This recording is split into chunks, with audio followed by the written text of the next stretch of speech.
If your brain starts to slow down at around 2 or 3 o'clock in the afternoon, it's probably not a motivation problem. It's not that all of a sudden you can't be bothered or stop caring about the work you need to do. It's just that you've been demanding a lot from your brain for that day. Most people treat this dip in focus the same way. You've got to get the work done, right? You've still got a few more hours left to go.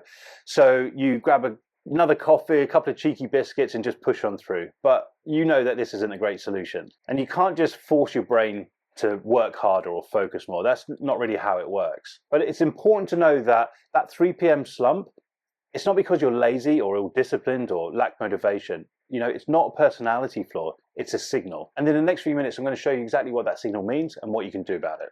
A little interesting fact about the brain that you may not know about is that it's relatively small. It only accounts for about 2% of your total body weight, but it uses around 20% of your daily energy requirements. So every meeting you have, every decision you make, email you answer, every period of deep focus is using energy and is pulling energy from that supply. And unlike your muscles, your brain doesn't really store fuel, it just spends what's available. So by mid-afternoon, that easy to access energy, that starts to drop. You haven't lost motivation, it's not because you're lazy, you're just starting to run out of fuel.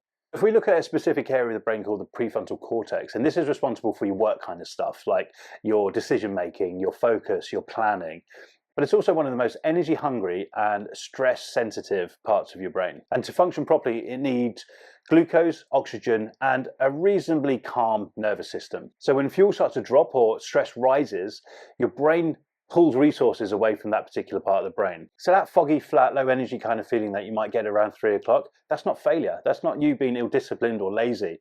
That's your brain conserving energy. It's your brain trying to help you.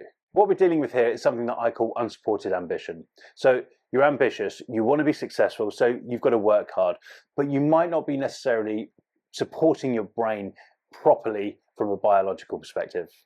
The issue here isn't that you're too ambitious or your goals are set too high. Don't adjust those. You just need to support your brain better.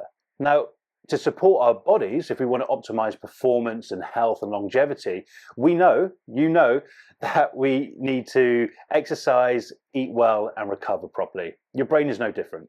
You're not under-disciplined, you're not lazy, you're just under-supported, and we can fix that. And this isn't about trying to force yourself to work harder or taking supplements or special productivity hacks or anything like that. The principle here is really simple. Support before optimization. We need to stabilize the system first because then everything works better after that. And I'm not talking about kind of overhauling your lifestyle and living like an athlete.